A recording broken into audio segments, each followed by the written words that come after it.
주 안에서 기뻐하라. 빌립보서 4장 4절. 주 안에서 항상 기뻐하라. 내가 다시 말하노니 기뻐하라. 그리스도인은 구원의 기쁨을 경험하는 사람입니다. 성숙한 그리스도인의 삶과 성품에는 기쁨이 드러납니다.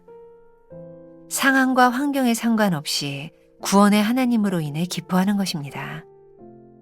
이러한 성품은 훈련되는 것입니다.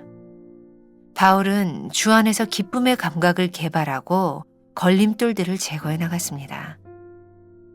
영적 훈련을 통해 기쁨의 거룩한 습관을 습득해 나갔습니다. 바울은 핍박과 박해 중에도 심지어 옥중에서도 기뻐했습니다. 우리의 기쁨은 환경과 사람에 제한되지 않습니다. 환경은 늘 변하지만 주 안에 거한다는 사실은 불변합니다. 하나님의 임재와 성령의 역사는 시간과 공간에 제한되지 않습니다. 바울과 실라가 감옥에서 기도하고 찬송할 때 옥터가 움직이고 문이 열리며 메인 것이 모두 벗어졌습니다. 어디에서든 주님을 신뢰하며 주님 안에 거하는 자들에게는 환경을 뛰어넘는 새로운 환경이 열리게 됩니다. 때로 마음이 맞지 않는 사람으로 인하여 근심이 생길 때도 있습니다. 속히 기쁨을 회복하는 방법은 유일합니다. 주 안에서 같은 마음을 품는 것입니다. 바로 예수 그리스도의 마음입니다. 염려는 기쁨을 앗아가는 가장 큰 적입니다. 아직 일어나지 않은 일까지 염려할 때가 많습니다. 내가 모든 것을 대비하고 대처해야 한다는 교만 때문입니다. 아직도 하나님의 주권을 온전히 인정하지 못한 것입니다. 경제적, 실존적 문제 역시도 우리로 하여금 염려하게 합니다. 바울은 주님이 풍성한 대로 모든 쓸 것을 채우실 것이라고 격려합니다. 하나님은 우리에게 일용할 양식과 자족의 기쁨을 허락하시는 분입니다. 주 안에서 늘 기뻐하고 있습니까? 나는 언제 무엇으로 인해 기뻐합니까?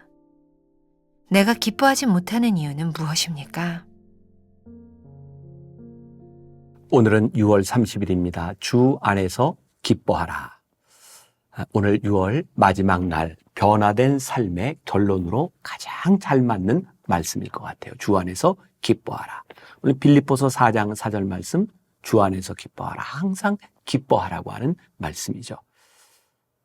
여러분 아시죠? 이 빌립보서가 사도 바울이 감옥에서 빌립보에 있는 교인들에게 편지하고 있다는 사실을.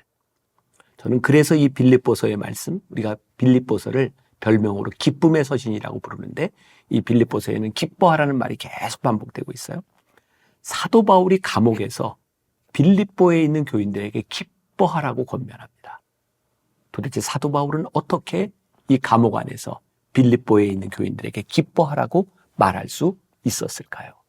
굉장히 중요한 단어가 있죠. 주 안에서. 만일 사도 바울이 주 안에 있지 않았다면 그는 기뻐하라고 말할 수 있었을까요? 사도 바울이 주 안에 거하지 않았다면 그가 감옥 안에서 그 기쁨을 누릴 수 있었을까요? 사도 바울은 우리들에게 아주 새로운 삶의 방식, 며칠 전에 우리들이 나누었던 예수님의 제자로서 살아가는 새로운 패턴을 우리들에게 이야기해 주고 있어요. 여러분들이 주님을 따라 살아가면, 주님께서 우리의 목자가 되시면, 우리가 주 안에 있으면 우리들이 기뻐할 수 있습니다. 그 기쁨의 비결을 우리들에게 이야기하고 있는 것이죠. 오늘 첫 번째 문단이 이렇게 시작합니다. 그리스도인은 구원의 기쁨을 경험한 사람입니다. 이게 무슨 이야기예요? 우리가 기뻐할 수 있는 이유는 그리스도인이 가지고 있는 특권인데, 그리스도인은 구원의 기쁨을 경험했기 때문에 주 안에서 기뻐할 수 있는 사람이 된다는 것이죠. 오래전 우리 만나교회에서 매년 주최하는 그 향림 설교대에 한 설교자를 통해서 제가 들었던 이야기입니다. 지금도 잊혀지지를 않아요. 그 남편을 잃고 어렵게 딸을 키우는 한 어머니가 있었는데 그 유일한 어머니의 희망은 이 딸이 예수를 믿는 것이었어요. 어엿한 교수가 되었고 어머니의 사랑과 희생을 기억하고 있던 이 딸은 어머니의 은혜에 보답하고자 그렇게 이야기하죠. 엄마, 소원이 있으면 말해보세요. 제가 들어줄게요. 그러자 엄마는 아주 분명하게 소원을 이야기합니다. 네가 나와 함께 교회에 갔으면 좋겠구나. 근데 이 딸이 처음 교회를 엄마와 함께 가게 된 날 교회에서 너무 안 좋은 것들을 많이 봐요. 사람들이 서로 험담하는 소리도 듣게 되고 서로 빨리 먹으려고 다투는 모습도 보게 되고 그 사람들의 모습이 이 딸에게 그렇게 좋아 보이지 않았어요. 예배를 마치고 집에 와서는 이 딸이 엄마에게 얘기합니다. 엄마, 나 다음부터 교회 가지 않을래. 그러면서 자기가 교회에서 보았던 안 좋은 이야기들을 조목조목 말하죠. 엄마는 이렇게 말을 합니다. 사랑하는 딸아, 엄마는 수십 년 교회를 다니면서 예수님 얼굴밖에 보지 않았는데 너는 하루 동안 참 많은 것을 보았구나. 주 안에서 기뻐하라. 우리는 하나님을 믿으면서 무엇을 보고 무엇을 바라보고 무엇을 경험하고 살아가나요? 우리의 기쁨을 앗아가는 것들로 인하여 기쁨을 다 버리고 사는 사람들인지 아니면 주 안에서 구원의 기쁨을 경험한 사람으로서 우리들이 주 안에서 기뻐하며 살아가는 사람들인지. 요즘 제가 많이 이렇게 듣는 질문 가운데 하나가 목사님 언제 은퇴하세요? 제가 설교 시간에 이제 은퇴에 대한 이야기를 몇 번 하다 보니까 제가 아직 시간이 많이 남아 있는데도 사람들은 이제 그런 궁금증이 있는 것 같아요. 그래서 뭐 제가 정확한 시기는 모르지만 은퇴를 좀 준비하는 게 저는 잘 준비하는 게 바람직하다고 생각합니다. 그러면 사람들이 예외 없이 저에게 이렇게 얘기를 해요. 목사님 너무 빨리 은퇴하지 마세요. 너무 빨리 은퇴하지 마세요. 제가 그런 이야기를 들을 때마다 제가 이런 이야기를 합니다. 제가 은퇴를 좀 빨리 하고 싶은 이유 가운데 하나는 참 목회가 힘이 드네요.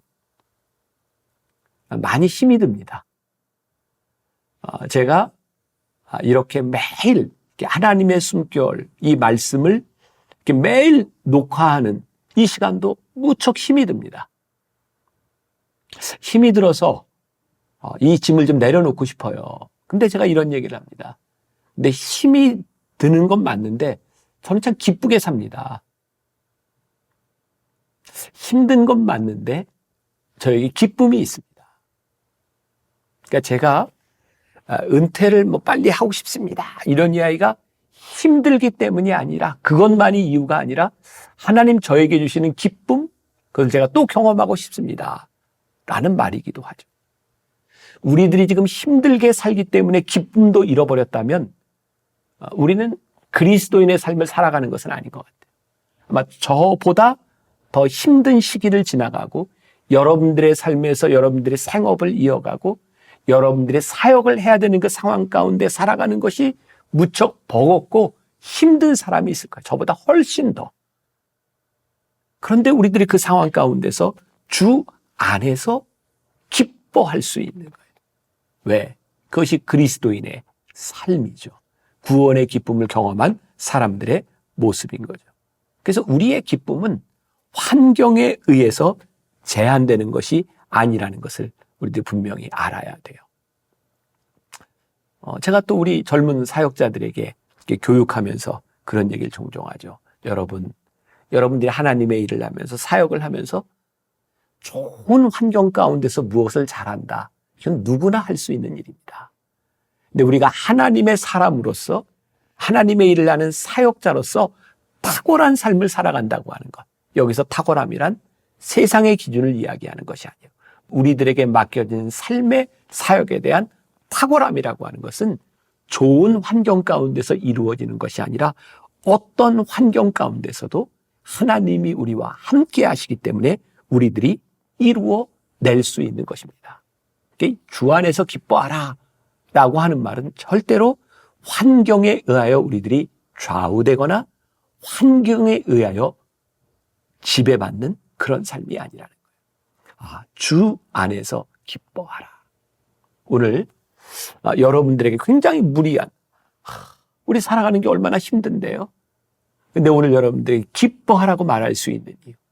사도 바울이 감옥 안에서 빌립보에 있는 교인들에게 기뻐하십시오. 내가 다시 말하노니 기뻐하십시오. 라고 말할 수 있는 이것은 우리의 신앙의 신비에 속한 것이에요.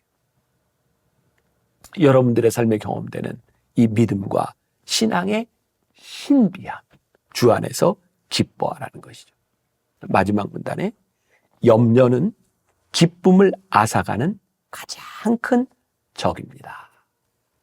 오늘 우리가 기뻐하지 못하는 많은 이유 가운데 하나가 있다면 우리들 속에 찾아오는 염려겠지요.